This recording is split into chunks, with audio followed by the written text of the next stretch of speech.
Hello friends, thank you for joining us back here at Company 14 on McNabb, right across from Bear Creek High School. We're with Inspector Pat Chase, and we're going to talk a little bit about some of the unique things here at the Firehouse.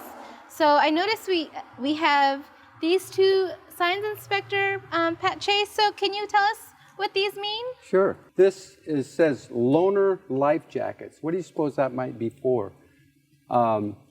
Can you recognize what this might be? A life jacket for in the water when we swim, when we go out to a lake or to the river. And there's a lot of waterways around Stockton. So we have a couple different houses, and this is one of them, that we will loan these out free of charge. Nice. This is a sign that shows, it says safe stations. You see it shows a fire truck? Yeah. And any firehouse that you might come across, it is a safe station that you can go there when there's firefighters there. If you've got any problems at all, anything that's bothering you, in fact, you're welcome to come and knock on the door, ring on the bell, and the firefighters will help you. Now, on the engine here, normally the whole crew is going to be here, but they are on what's called a run. So let's take a look. It's been a while since I've ridden on a fire engine. I used to be a firefighter. Now I'm an inspector. So let's see, what do we have in here? Down here. And so there's some different hoses.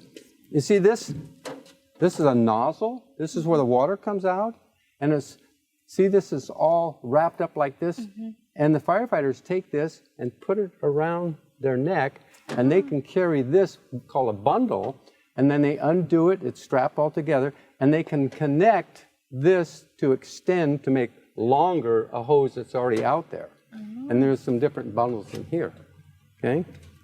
Those look like they're very heavy. They're quite heavy, and what makes them even more heavy is that the water pressure, that is when water is coming through that, it takes more than one person to hold on to it. It takes, one like this takes 3 good-sized people to do that, to hold on to that. So there's what you call kickback, and it's really hard to hold. So we act as a team, and we're able to move that about and squirt water on the fire. Right? Wow. Very good question, by the way. I'm gonna open this. Oh, do you recognize what these are? There's 2 different kinds here of, anybody know what it is? Is it extinguishers, fire extinguishers. So there's 2 different kinds for different purposes. And so while we have water on the fire engine, and there's like 700 gallons of water, 750 I think, of water on the fire engine, there's a big tank inside there. And can you imagine 750 gallons, how much Kool-Aid you can make with that? There's a lot of water in there. Well, sometimes we need extinguishers as well. So we rely on different things. So and I noticed it's green, so that's good, right? When the arrow is pointing up to the green? Yes. It's right close to going to the red, but we check these every week. Okay. Every week these are checked. So yes, you're right. So if people have any fire extinguishers in their building, that's how they know it's still good, if it's pointing in the green. That's correct. Good. Very good. Did you used to be a firefighter? Maybe in a different time. I could only dream. So here we have, this is some different equipment. This one is, who has an idea what this might be? Look at this, unscrews, and it makes this hole bigger. What do you suppose that might be for? It has something to do with the fire hydrant. This is how we turn a fire hydrant on, with this thing here. We open it up, and we open the caps on the hydrant, and then we open the fire hydrant, and water comes out. This is a mallet. Let me test it. There's a rubber mallet. We have so many tools that for any purpose that we might need it for. So this comes in handy a lot of times. There's toolboxes but let's go to something more interesting. I think we're going to find maybe, here's what you got to be careful of. So when you open this door, see this here? Watch what happens. That thing comes down. So you hear that clunk? Yeah. You don't want it to hit you, huh? So then we step on this and climb. It's pretty high up there. That's where the firefighters sit back here, and the engineer, the one who drives it, sits in this seat here. Come on over here. And here's some more hose on the front. We got lots of hose. So this is what's called pre-connected. You see this hose, there's a bunch of hose in here. It's connected to here. The water, that 750 gallons, that's inside there. We can pump through it and squirt water out. This one's a little bit smaller. Sometimes one person can do this, and other times 2 people. And here's where the captain sits. And here's another door. Remember those things that come out? You've got to be careful of those. Oh, this is it's actually a motor. It's called a generator. Have you ever seen a generator? It's one it uses gas, kind of like if you have lawnmowers, that have gas-driven lawnmowers. Well, we start this up, and you see, I don't know if you can see back here, but this is a big fan. The big fan is used for getting rid of smoke that's inside a house, because we don't want to breathe the smoke. It's nasty stuff, and we can't see too well, so we exhaust the smoke from the house, and we use that generator. Okay. And let's see. There we go. Here, let's see what we got. Oh, you might recognize some stuff here. I see a broom. You might recognize stuff here. What is that? Anybody recognize that? A broom. A broom? And what would we use a broom for, do you suppose? What do you think we might use a broom for? For clearing out soot? Well, yes, for clearing out soot. And when we go to a house fire, for instance, we like to leave it very clean, so we'll sweep when we're done. Oh, how considerate. Yeah, and there's a shovel in here too. You all recognize a shovel.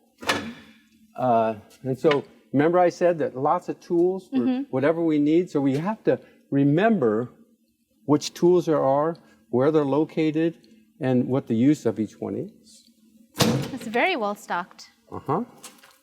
And what do we have here? This is a reserve fire engine. In other words, if a fire engine breaks, then we'll use this one. And so we'll put all the equipment from the one that broke, and this compartment would hold the medical equipment, because there are paramedics on the fire department. They act as kind of like doctors. And so all the equipment would go in here. That one's for. Okay, so who wants to go inside with me? I want to go. It's called the apparatus floor, but you might know it as a garage, but it's a pretty big garage. And this is where the fire equipment, the fire engines are stored. And there's all kinds of stuff. You can see off in a distance there's cleaning material, because we wash every day the fire engine. Every time it comes back, and it might get a little dirty out there, so we want to wash it. And so there's towels to do that with. So come on inside. Okay. And we will. This is Firehouse. What Firehouse is this? You remember? 14. 14. Very good.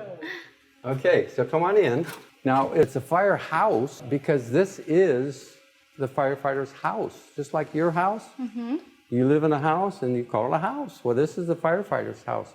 In here is an office. So this is where there's a computer over there.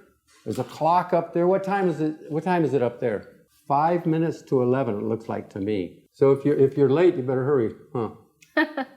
So come on out here, and I'll show you some history of the fire department. Now this particular firehouse is on McNabb Street. The reason it's called McNabb Street, way up on top there, see that picture? Those are all former firefighters. And these were from a long time ago, Second World War. And Duke McNabb, the one on top, died during the war. It's very unfortunate. He was on the fire department. So in memory of him, this is called McNabb Street. And here is a letter from President Franklin Roosevelt honoring him. Does this look like a ladder to you? It is a ladder. It's called a pompier ladder. But this is, it's called a relic now. That is, it's a museum piece. We don't use it anymore, but we used to use it to climb up on the outside of buildings. And there's a big hook over on top there. and the hook will go into a window, hopefully an open window, and then you climb up this ladder. When you get up to that window, if you want to go higher, you do the same thing for the next floor and keep on going higher and higher. We don't use that anymore. It was something that I used to practice with, but they just took it off because it was really never really used except in practice. Now over here, this, I don't know if you can guess what that might be. It looks like a trampoline. Does it look like a trampoline? It does, It kind of It does. looks like a big old trampoline, and there's a red spot in the middle. Well, this, and we don't use these anymore, but it used to be for tall buildings, when people were trapped, if there's a fire, then they would have to jump out of a window. So a number of firefighters, when this is like this, and we're holding maybe 12 different firefighters around there, holding it real steady, and the person would try to jump and hit that spot. Wow. I can remember jumping in practice doing this. It's kind of fun, as long as you hit the spot, right? Yeah, hopefully. And so that's been just like the pompier ladder, and this safety net is no longer used anymore. And I noticed the Purple Heart also. Yes, the Purple Heart. For kids, the Purple Heart, that's from in the military. If somebody gets injured or killed, as was Duke and McNabb, they receive a Purple Heart. So this was awarded to him posthumously. That means after a person dies, but it was a big honor for his family. Yeah. And just like in your house, here we have a washer and a dryer. Who has duties? Do you have to? Anybody have to do the washing and drying in their house? Oh, Miss Raquel does. And do you iron them really neatly afterwards? Wrinkle-free. Wrinkle-free. Okay. All right. Back here, and we don't call them bedrooms. That's normal talk. We call them dorms. And this is a dorm. The captain has his or her own dorm. Isn't that cool? You don't have to worry about snorers, right? And so that's here. It kind of looks like your bedroom, I guess. These are lockers for the individual firefighters who work here on his or her particular shift. Thank you. Oh, the red light. Oh no! What did you do? Oh. That's okay. That's okay. So a person, and so this person is on duty today. So anyway, we have our own lockers for keeping you come to work in your regular street clothes, and then you get into the uniform. What do you suppose this might be? Oh, the workout room. This is where they get big and strong, right? Yeah, lots of workout equipment, because a firefighter has to be strong to do all the things that are required of a firefighter. So this is you walk on this one, and then you can speed it up. And then you kind of run on this one, and you lift weights on this one, and you get tired. Remember I said that the captain has his or her own dorm? Yes. Well, this is the dorm for the other firefighters. And here, this is a cool kind of beds. Even though these are it was made originally as a Murphy bed. Yeah, Murphy beds. I haven't seen too many of those here. If you've ever seen or heard the name Murphy bed, it's when the bed, it's usually in a closet, closed up, and the bed comes out. And so that during the daytime, when someone's not sleeping in the bed, you got more room. We're going to go through the other locker room. Yeah, that works. Must have paid the bill in here, huh? Oh, I like how somebody has some personal mementos. I see some drawings from perhaps some children. Yes. Very sweet. Pictures and things like that we like to display for ourselves, and you can see here too. And sometimes we have visitors, which we really like, to the firehouse, and sometimes they send to us, and we really, really appreciate some pictures. And so those are those. And then one of my favorite places in the firehouse, it's something that you go to and you sit down. Is it the kitchen? And before you sit down, you might smell something that's cooking. Is it the kitchen? Here's the dining room and the kitchen. This is kind of like your kitchen, although there's one big difference. Tell me if you know what the difference might be if we span around and look in here. What might be different of this kitchen and your kitchen? You got an idea? I like the Viking commercial range. It's a nice big oven, stove. That's probably bigger than yours at home. Yes. But let's count. How 1, many? 2 refrigerators. Wow. 2 refrigerators. Big eaters need lots of refrigerators, right? Need all that fuel to work out. Yes. You burn up the calories. You gotta make up for them. So we've done basically our tour, and I so much appreciate you coming and all of you joining us here as well. Thank you for having us. Yeah, I appreciated you showing us Company 14. I know this is where you worked, right? Oh yes, thanks for reminding me. I retired from the fire department, and now I inspect. But this is the house, the firehouse that I retired from. So I kind of know my way around here pretty good, and especially on the inside of the refrigerators. Yeah, and you said your father, sir? My father was on the fire department, and my son now is on the fire department. And he'll be ever so happy that I mentioned him. Well, I'm so glad you were able to spend your morning with us. Oh, it's my showing pleasure. us, all the special pieces here at the Firehouse, and can't wait to see you again. Oh, so thank you so likewise. much. Thank you. You're welcome. Thank you. Thank you, friends, for joining us.